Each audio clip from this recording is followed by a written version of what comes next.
They don't always throw punches. The people who hate you the most are often the quietest about it. They smile, they nod, but underneath, resentment, envy, disgust. And if you're not paying attention, that poison seeps into your life. This isn't about paranoia, it's about clarity. Because once you can spot the signs of hidden hatred, you stop letting it shape your future. Today, we're breaking down 7 cold, sharp behaviors people use when they secretly hate you, and the Stoic mindset that neutralizes every single one. Watch closely, because they're counting on you not to notice. 1. They discredit you, but only when you're not around. A man once asked Marcus Aurelius how to handle those who speak ill behind your back. His answer: live so that no one believes them. That's the play. When someone secretly hates you, they don't attack you head-on. They whisper. They twist your words when you're not in the room. They casually mention your failures at dinners you're not invited to. It's cowardice cloaked in concern. The Stoic doesn't panic. You build your reputation the same way a craftsman builds a wall, brick by brick, choice by choice. Don't confront their gossip with anger. Outclass it with action. Let your consistency become the rebuttal. When your life becomes unimpeachable, their words collapse under their own weight. Haters talk in shadows, masters shine in daylight. 2. They sabotage you with faint praise. Oh, you're doing that now? That's nice. Nothing kills momentum like fake support. People who secretly hate you will never directly insult you. Instead, they weaponize politeness. They nod just a little too slowly when you speak. They tell others you're trying really hard, with that smug undertone that suggests you're out of your league. This is how resentment masks itself, not through attack, but through erosion.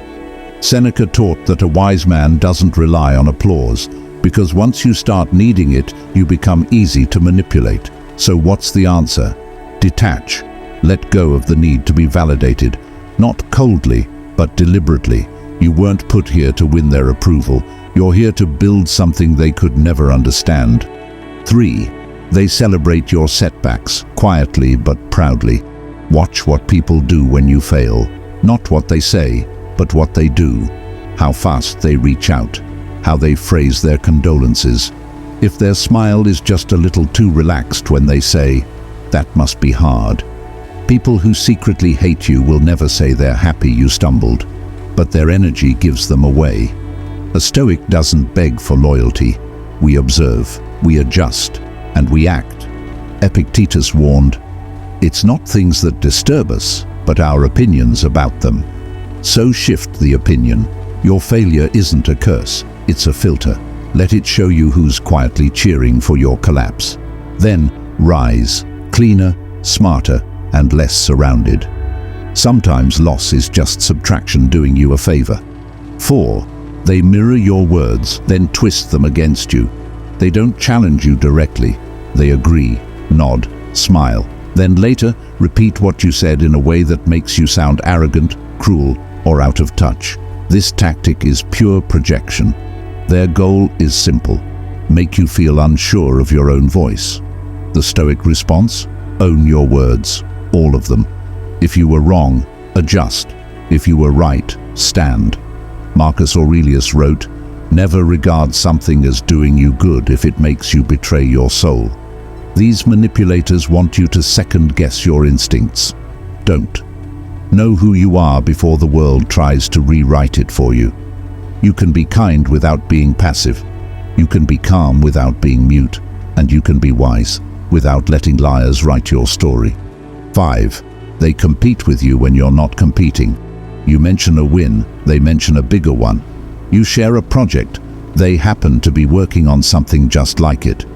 You say you've been training, they suddenly ran a marathon. This isn't growth, it's obsession. People who secretly hate you aren't trying to grow beside you. They're trying to beat you at a race you're not even running. The Stoic knows comparison is the enemy of inner peace. You weren't built to outperform them. You were built to outgrow yesterday. Their silent competition is their own prison. Let them stay in it. True strength It's when someone tries to make you feel small and you don't even flinch, because you stopped needing their scoreboard a long time ago. You don't need to win their game. You're too busy building your own. 6. They disappear when you succeed. Nothing reveals envy like silence.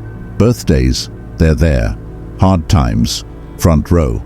But when you finally get the promotion, start the business, meet the love of your life, crickets, they'll say they're just busy, or that they're happy for you, but you'll notice, no call, no text, no effort. People who secretly hate you can't handle your rise because it reminds them of their stagnation. A Stoic doesn't take it personally. We don't shrink to make others feel tall. As Seneca put it, no man is crushed by misfortune unless he has first been deceived by prosperity. So we temper our expectations. We don't expect loyalty from the disloyal. We don't confuse proximity with support. Growth reveals what flattery conceals. Let them vanish. They just made space for better company. 7. They imitate you, but with spite.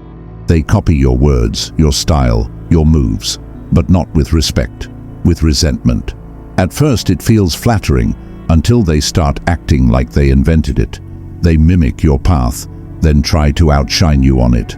This is identity theft in slow motion, not because they admire you, but because they want to replace you. But Stoicism teaches, no one can steal what you embody. They can wear the robe, but they can't walk the walk. They don't know what it cost you to earn it.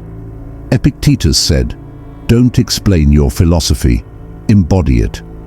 So do exactly that. Let them copy your moves. They're playing chess by watching your hands. Meanwhile, you're playing by instinct, and instinct can't be imitated.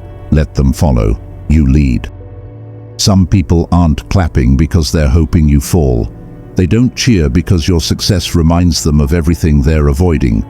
And that's fine. You don't need them. The Stoics weren't in the business of convincing, explaining, or begging. They didn't waste time decoding jealousy.